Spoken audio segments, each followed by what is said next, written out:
Hey guys, it's Yao. Welcome back to my channel. So today I'm going to be sharing with you all the books that I read in February and what my thoughts on them were. And I'm also going to be randomly choosing the books I read in March. So without further ado, let's just get straight into the video. House of Hollow is the first book that I finished in February, and this is a young adult thriller where we follow these sisters, and we follow them specifically from Iris Hollow's point of view. She is the youngest of the three sisters, and it follows her and her other sisters when this incident happens to them when they were children. They were on the street with their parents when they mysteriously disappeared, and then they reappear a month later with no explanation given to their parents, and also they have lost their memories and they're not really sure what has happened beforehand, or that is what we are told. And then later on, we skip a few years later, more than a few years, 5 to 10-ish years, and Iris Hollow is all grown up now. Her sisters have left her home. She is close to graduating high school, and she just wants to move on from her weird backstory. She wants to move on with her life, and she has these goals in mind of things she wants to do after graduating. But then her eldest sister goes missing again. And this time it's kind of not a copy. It's kind of very similar to what happened to her when she was younger, but this time it's just her sister. So she and her other sister Vivi go on this mission to find her sister, but then they discover more than they bargained for, and they're discovering all of these secrets. And the secrets that they find out specifically relate to what they to when they were younger and they disappeared. So now let me give you my honest thoughts and opinions about this book. So, although the premise was very intriguing to me, the book didn't fully live up to my expectations. So, let's talk about the positive aspects first. The writing is very descriptive. It gives off very dark cottagecore vibes, and the plot twist was very shocking, and I did not see it coming. I don't know if it was necessarily believable, but it was very shocking. So those are the positives. Now, the negatives, or the more downsides, things that I didn't really like about the book, is that first of all, the ending was very underwhelming.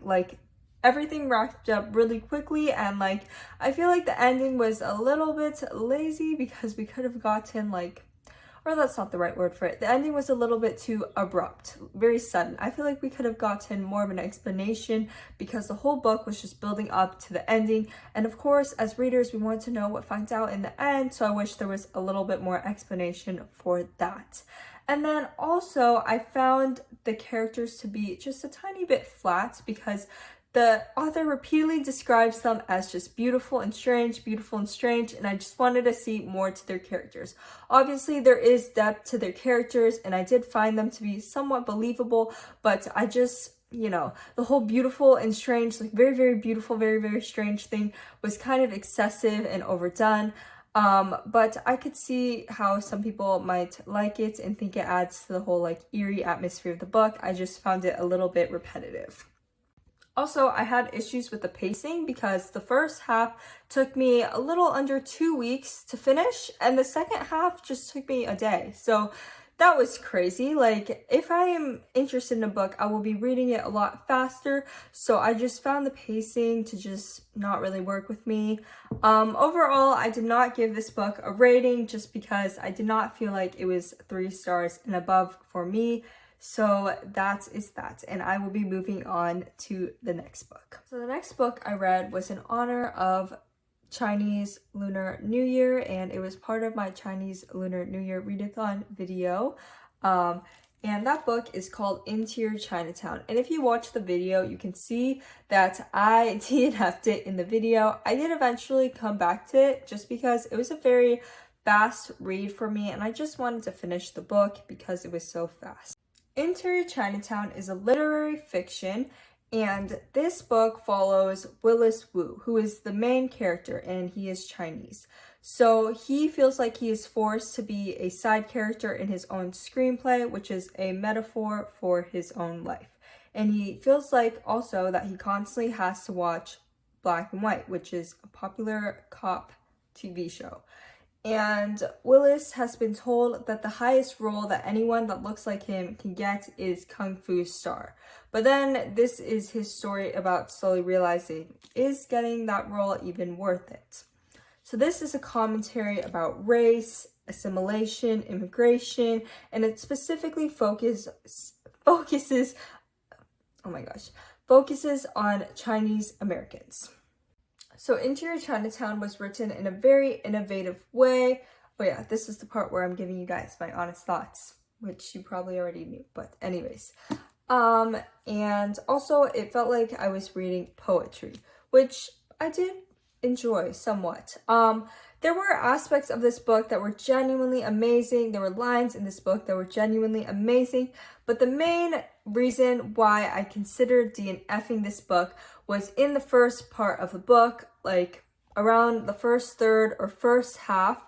There was this choice by the author of having the Black character show racism towards the Asian character for a large part of that section, and I just felt kind of suspicious that maybe minorities were being pitted against each other, but I could be reading too much into it, and maybe the author was doing this choice as like kind of a critique of racism between minorities.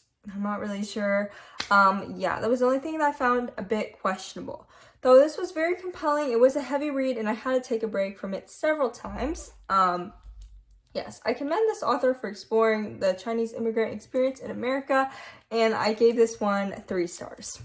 So the final book that I read in February is Wrong Place, Wrong Time, and this is a thriller that follows this woman named Jen. And we are with her on the night of Halloween, specifically it's midnight, and she's waiting for her 18-year-old son, Todd, to come home. But then she witnesses him literally murder someone in front of her, and she's just like, what? Why did this happen? She's so confused. She has no idea why he would do this. She goes to bed very confused and upset. Todd obviously gets arrested. And then when she wakes up, it's the day before her son murdered someone. She's like, wait, this is so weird. What is happening? And she keeps on going back in time further and further. And eventually she kind of comes to a realization, or her own realization, that this must be because she's been sent to stop her son from murdering someone. Oh, you guys, I'm ready to rant about this because, spoiler alert, I did not love it. So, some issues. There were so many plot holes. Like, oh my god, I was so mad. I was like, what is with the plot holes? Just please, no plot holes. And I wasn't a fan of the repetitive writing that also seemed unedited. I mean, there was parts where the author would just repeat the same word 3 times, and she did that like again and again throughout the entire book. If it's 1 time, I can understand that. 2 times, sure. 10 times, sure. But then after that, it just gets to the point where like I am losing patience with that type of writing style. I don't know. Some people might find it endearing or like unique or interesting like that, but I just didn't like it. I also found the ending to be very underwhelming and slightly confusing. I just left it feeling like, what the heck? What is that? Like, just seemed, again, very unedited and rushed. Yeah, so overall, not a big fan of this one. There are some positive aspects of this book that I will talk about, just to give like a more full picture of the book. But the relationship between the mother and the son was very heartwarming. I liked that part a lot, and it did have an interesting premise, although it did not really deliver on that premise. The words were big in the book, and that is a huge pro for me because I really appreciate when the words are like very big, because then I can read it easier and faster. And yeah, just not for me, and I didn't give it a rating. So now I'm going to be choosing the books that I will read in March with my TBR jar with leftover TBR prompts from February. Yes, let's just get started. Okay, are we ready? I'm very ready, so let's get this started.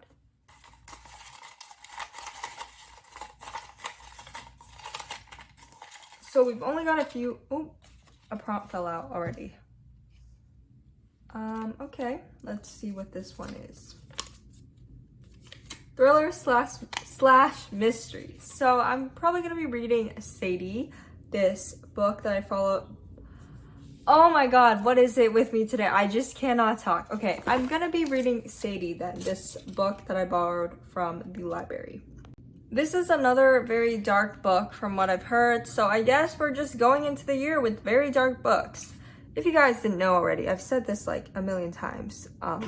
To my regular viewers, you probably already know this, but to my new viewers, if you didn't know, I have been reading very dark books for 2023, and it's just, oh my god, 2023, for 2024, and it's just not a vibe. Like, I just need something a little lighthearted because it is getting very dark up in my reads.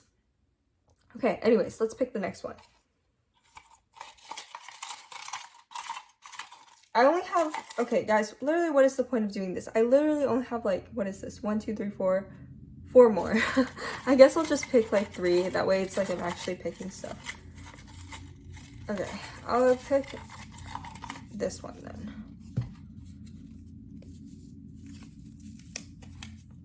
A book by a non-white author.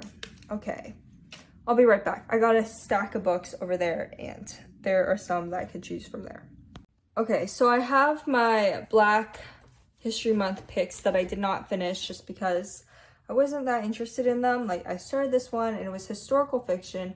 I'm not often that much of a fan of historical fiction unless it's done in a way that I find really interesting. Like, there are books that I could mention right now, but I don't really want to because the author is not someone that I really support anymore. But there is a book, like a historical fiction book that I've read before that I really, really like, and yeah. So I could choose this one, or I could choose this one. I think I will choose this one, but there's some more. Let me just show you. Oh my god. Okay, anyways, or I could choose this one, or this one, or this one. Though I'm probably not going to choose this one because, again, this one is like a heavy read, I think. Okay. I think I'm going to go with either this one or the purple book, Shattered Midnight. Yes. Let me just pick up the books that fell real quick. And sorry if that scared you. Okay, so I think I'm going to go with Shattered Midnight because I do want to read this, and also it's a library book and the other ones are not, so there's like kind of more urgency to read this one. Okay, so let's pick 1 or 2 more prompts. How many are left in this jar? There's only 3 left. Okay, let's pick 1 more then. I'm just gonna pick this loose one because these 2 are stuck together. Okay, let's see what this says. Pick a book solely on its cover. Okay, I don't even know what this prompt means, so I don't know why I wrote this one down specifically. Solely on its cover, huh? So, okay, let me be right back. I think I have an idea. So I've got this one, which I love this cover. It just looks so interesting. And I've got this one, which I started last month, but I didn't finish. And I think I'm gonna choose 6 of Crows just because I really want to read this. And the cover is quite beautiful. So that is what I'm going to go with that prompt. Thank you guys so much for watching. Sending you guys so much love. And yeah, goodbye.